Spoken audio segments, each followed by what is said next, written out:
Good morning. It's Monday, January 18th, 2021, and I have a great vlog for you. Today, fellow creative and content creator Jamie Irea is going to be guesting on the vlog.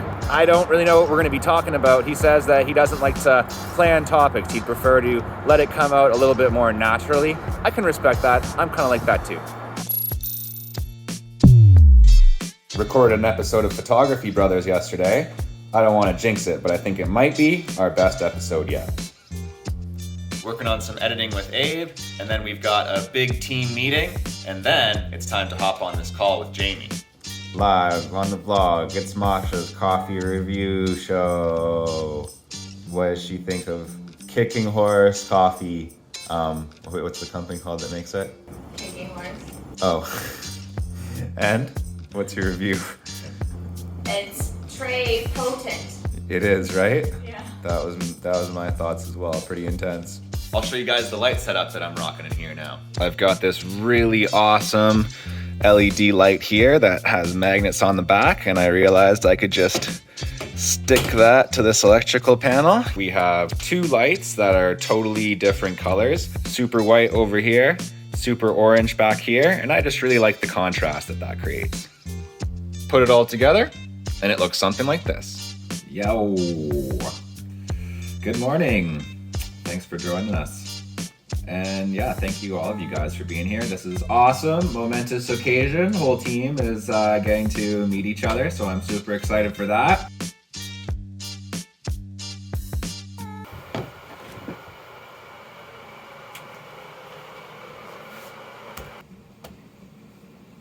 Yeah. Yeah, How's the adventure of doing daily vlogs? It's pretty intense. We're recording one right now. I'll even do one of these. Oh, wow. Wow, thank you. There you go. True Just professional. make your life easy. True your professional. life I easy. appreciate that. All right, ladies and gentlemen, we have a great segment of the vlog for you today. We are here with Jamie Irea, who is an amazing creator, podcaster, content creator, graphic designer, videographer. Anything I'm missing? Whatever you can fit in a business card, I guess that. No, I mean, I'm just a creative guy. That's or I try to be as much as possible. He's a creative guy. One of the most creative in the game, obviously well known. Also well known, some of the best hair in the creative game for Oh, sure. really? Okay, yeah, I got the gray going on. Yeah, that's it. For sure. They call you the Silver Fox. Is that what they call me? Okay, Yeah, I'll take it. As a matter of fact, I went down to last time that we were recording a podcast together, you know, in the old days when we could actually sit in a room together and I know. and really enjoy human company in those days. Yeah. But I'm enjoying this. This is still fun. When I went there to your office, I went to the concierge desk and I said, "I'm here to say Jamie Irea," and she said, "Who?" And I said, "Oh, Jamie Irea, we're going to record a podcast or something." And she said, "Oh, you must be talking about the Silver Fox." Oh, the Silver Fox. Is that how I'm known then? Okay, you know, you get to know these things after a while. All right, I'll take it. I've been called worse. Let's just put it that way. That's nothing wrong with that. That's Definitely. a horrible nickname. So yeah, man, I just wanted to have you here on the vlog. Number one, to catch up. It's been a while, and I always enjoy conversations. I always get a lot out of them, and I think the viewers will as well. And I just wanted to get your thoughts on a couple things. So Shoot, let's go. okay, awesome, man. Well, I mean, we were gonna plan a topic, but like me, you prefer to shoot from the hip, so that's all good. Yeah, you know what? I don't really like to organize much when it comes to interviews. A little bit, obviously, when I'm interviewing someone, but I kind of like going with the conversation because I feel like that becomes a more natural conversation, right? I agree with you on that one, man. I even take that approach to some of my shoots and whatnot. Like sometimes it's a bad idea to over plan things, and it's more like you get there on site and then you kind of take account of what you have and make it work from there. More of a sculptor's approach, right? You take like For sure. the subject and then you only have to make a few tweaks to mold it into what you truly want, right? Yeah, for sure. I feel like, once you give the questions out to the guests, usually they overthink it. They want to make sure they hit all the marks, and they want to say things in a certain way. And then when it starts recording, they try to remember what they were thinking to say, and then it just doesn't go naturally. And that's why I rather just just wing it. Just wing it like the true pros. So yeah, man, we were talking a little bit earlier. I was just catching up with some of your content that you've been doing, and you're telling me about some big plans. Content for you is nothing new. You've been doing a podcast for a long time. Really excellent podcast that everybody can find on Spotify, the Creative Spin Podcast. I listen to it all the time. Yeah, that's correct. I just finished the 67th episode. Nice. Yeah. Long running podcast. And in comparison to last year, I mean, with all of the content that you did last year, is there something new happening this year? Is there some changes content wise that's going to be going on in Creative 7town? Yeah, well, for obvious reasons, the last 6 months, more or less, have been kind of crazy, and it kind of threw us off of the usual recording schedules and all of that.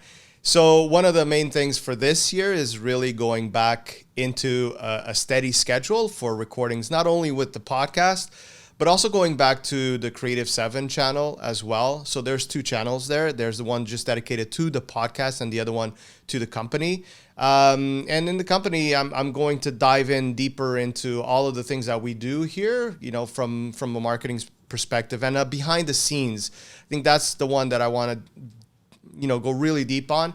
Obviously, we're going to have to see how things are going to be going with this whole situation of the pandemic and how we can go, let's say, into a print shop and all of that. Right now, you can't. We'll see how that can go in the future, but that's kind of the plan. And then possibly, most likely, as of February, I'm going to start doing just a daily live on Instagram or Facebook or both. I don't know. I'm still kind of planning all of that, but I want to do a whole year of just like a little bit of a conversation starting off the day. So before I start working, just kind of summing up what happened the day before and just having a conversation with the audience.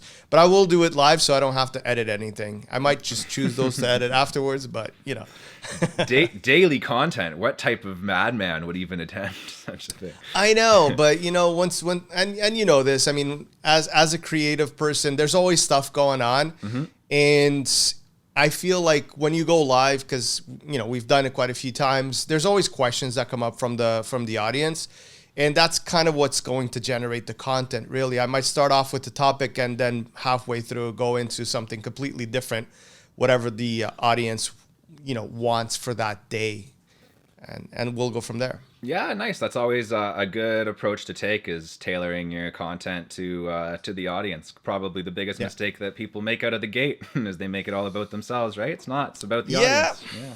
It's all about the audience. For sure. So yeah, I wanted to ask you as well, just while we're on the topic of content, I guess that's going to be kind of the foundations of what we're talking about today. Just like I do. You have clearly a big commitment to content. It takes a lot of time and it costs a lot of money, man. It honestly does. Like this gear that I'm shooting on right here. I've got my camera up here, big fancy lens on it, expensive microphone, fancy laptop, fancy webcam. And I spend a lot of time doing this stuff. Probably I'm shooting and editing my own content for like at least 10 hours, probably more, like 10 to 20 hours, probably a week. It's a big commitment, and it's a big commitment for you as well. Definitely having the podcast, and if you're going to be doing daily streams, like why why are you doing all this? Why not? I mean, at the end of the day, if you want to survive in this, in any field, really. I was going to say in the creative field, but in any field, really, you need to be putting out content. You need to be telling your audience, your clients, who you are, what you do. And getting into that communication with your audience and your clients is extremely important for people, not only for people to answer their questions, for you to answer their questions, but, to also get the word out as to what you do. It's hard. I'm not going to say it's easy for us to do all of this content, but at the end of the day, it's still something that it is time driven. You do have to spend the time to get things out there. But if you find that time, you're working for yourself, right? You have to look at it as a marketing tool. And if you look back in the old days, if you had to market yourself, you had to still build an ad, and you would still put it on a newspaper or a magazine or a TV spot if you could afford it. Billboard, and all of side that. of a bus. Or the side of a bus if you could afford it. So, you know, and touching in affordability, this is why you can create all this stuff, because the only expense really that you have is your time, right? Your time, and obviously you touched on the equipment. The equipment is important to have, lighting and sound and cameras and all of that. But at the end of the day, this little guy over here can do everything for you, and it's pretty good. Like honestly, these latest phones, the cameras are amazing, sound is great. You don't really need much more, and that's why I keep telling my clients and anybody that's thinking about starting to do content is like, don't be afraid. Just switch that phone on and start talking. And if you're not too comfortable, well, just keep recording. Don't post it. Just keep recording so you get that feeling of you know, getting used to the camera, getting used to knowing that you're being recorded. Because a lot of times, you know, and I'm sure that you've seen that a lot, clients that, you know, when you're in a meeting with them, they don't stop talking and they'll just talk about everything, and they're really good at their pitches. And then that moment that red light goes on, they freeze. They're scared. They don't know what to say, and they stumble. Yeah. And that only has to do with the psychological reaction to that red light. Definitely. Which will disappear if you keep doing it and you keep getting used to it. Yeah, so true. There definitely aren't a lot of excuses anymore. The gear should never prevent anybody from doing anything. Like, yeah, your videos are going to look a little better if you are spending some money on some gear and some light. But you're right, man. The cell phone is 100% all you need these days. Even the microphones, the cameras on the cell phone, they're getting good. And yeah, going back to what you were saying about just the why behind content. Kind of for me, I definitely agree with the same thing. Like, people could argue, hey, it's pretty time intensive and stuff like that. But you want to be showing people what you're doing. And also the alternative is like getting a big marketing budget and spending like crazy. And then those leads are coming in like super, super cold anyways. Like, someone saw you on a billboard, so what, right? Like, yeah, they watched your content. They know who you are. Like, they know your personality. You know, they're someone that, you know? I mean, looking at the way that things were marketed before versus now, I think the big difference is that before the marketing... Not that you were around back then, but... No. It was very different. I mean, when you had to do an ad for a newspaper, a billboard, or whatever it was, it had to be vanilla. It had to be for everyone. And it had to be a sales pitch, right? Because you're spending thousands of dollars. You want to make sure that people know, this is what I'm selling and this is the number you have to call. Play it safe. Nowadays, things are different. Now it's more about, hey, guys, I do this, and this is, you know, here are some tips for you to do things properly. Here are some tips for you to, you know, get things done in a different way, or explain it to your customers in a different way. It's more about the information rather than the sales pitch. Nobody likes a sales pitch. Nobody liked it back then. There was just no other option. Now we have options. And that's the important part to the idea to pass on to your clients is really stop thinking about selling. Think about helping, because that's what's going to get your clients close to you, because people want to know whatever it is. I mean, you can be in a supermarket, and let's say you have a new item in your supermarket. Well, explain to your consumers what you can do with that item, what recipe you can get. And I think the value is going to come from there, because then that person's going to go, hey, listen, I really like that recipe. I'm going to get that product, that item, so I can do it in my house. And that, boom, that's your sale right there.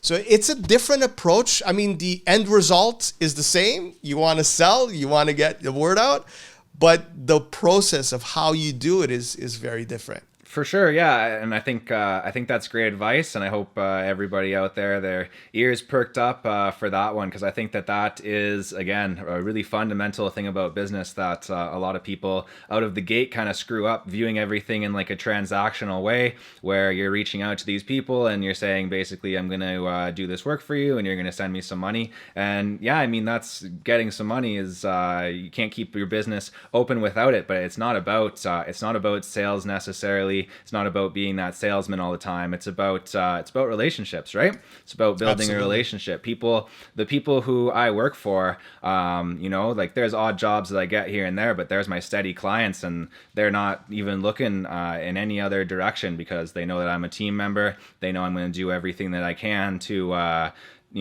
have my pricing in a way that's suitable for them, that's reasonable for them, and also deliver real value and just be there as a team member. So no, it's super important. And you're touching in the exactly the right points there. I mean, we're both in the same field, and we're both able to have these communications without having that. You know how the old timers used to be, oh, you can't deal with that guy. He does the same thing that we do. He's going to steal our clients. Right. I don't believe in that concept anymore. I believe that the relationships, just like you were saying, that's the important part. Your clients are with you because of your relationship with them and what you provide to them and what you can offer to them, right? Just because you're talking or they know about other designers or other marketing people, that doesn't matter. There's a dime a dozen out there. Mm-hmm. You know, there's the website at the end of Fiverr, the day, right? At the end of the day, it's the relationship that counts, because they know that they can pick up a phone and call Jared and say, you know what, I need this done. Can you get it done? And on your end, I'm sure that you're going to try to bend over backwards to get that job done. And that's the important part, is when you create that relationship. And the same thing goes for our clients, right? And that's where they need to understand that this new way of advertising, which is essentially providing their clients with information, is the same thing. You're creating that relationship so that when they come to your store and buy your product, that relationship is already there. It's not like a cold call, you know? Exactly. They already know what they want to get. Yeah, exactly. Especially if you're regular with the content, you're always staying top of mind, right? Like that's another big part of it for me, and definitely,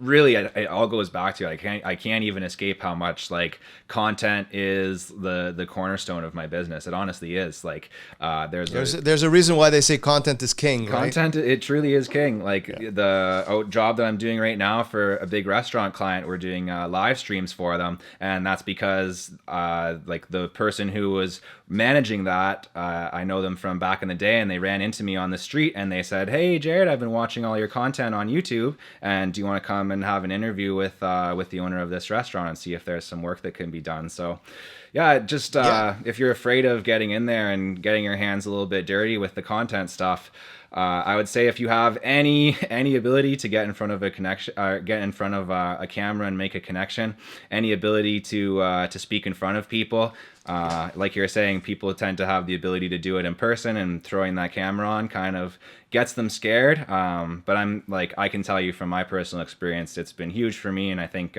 Jamie would definitely agree on that one. No, 100%. And like a little tip that I might, leave here for anybody that's a little bit afraid of the cameras. Try to do it with, get somebody that you really trust, your husband, wife, whoever it is, and get into a conversation with them. Yeah. You'll notice that within a minute, you'll forget that the camera's recording. Just leave it recording. Just put it on the side and just have a conversation with someone. And you'll notice that after that first or second question, you're going to just start rolling, because you're going to be talking about what you do and you're going to be passionate about that. So it's going to come out naturally. So in a minute, you're going to forget that camera and you're just going to keep on going. Yeah, it's so true. I really I look through it at this point. Like, it doesn't really bother me. I'm pretty numb to it, and that's kind of the place where you have to get. I think, that's a perfect tip, man. That's exactly what you want to do. You want to get somebody who you're very comfortable with and familiar with, and if that person's a videographer, all the better. But to have them in the room for that conversation. And I love doing the podcast with Michael for that reason. Like, we just have such it's just effortless. like, you know, we just have a good time. Yeah, you guys are doing a good job. I love Thanks, it. buddy. Well, if we have the ARIA stamp of approval, then we must be doing something right. But yeah, man, we must be having good conversation here because I lost track of time a little bit. It's supposed to be short form content here on the vlog, but you know that when you interview a podcaster, you're never gonna get a short answer. So I mean, it's on you. This one, it's gonna have to be a long vlog. it's gonna be a long vlog. It is what it. Or you know what? Hey, here's an idea. Cut it up and use it through the whole week. Yeah, you use it. That's Through joking. my week worth of content. Hey, that's good thinking right there, man. That's efficiency. You get the whole week of content done at once. But yeah, man, in all seriousness, it's great catching up. It's great having you on the vlog here. I will continue to watch all of your content. I get a lot out of it, honestly, in terms of just the business advice and the practical stuff, but also just a little bit of the behind the scenes and the more personal things like that. So it's good to see that you're doing well out there, man. And I'm happy for you, and I appreciate Try our best. appreciate you being on the show here. Thank you.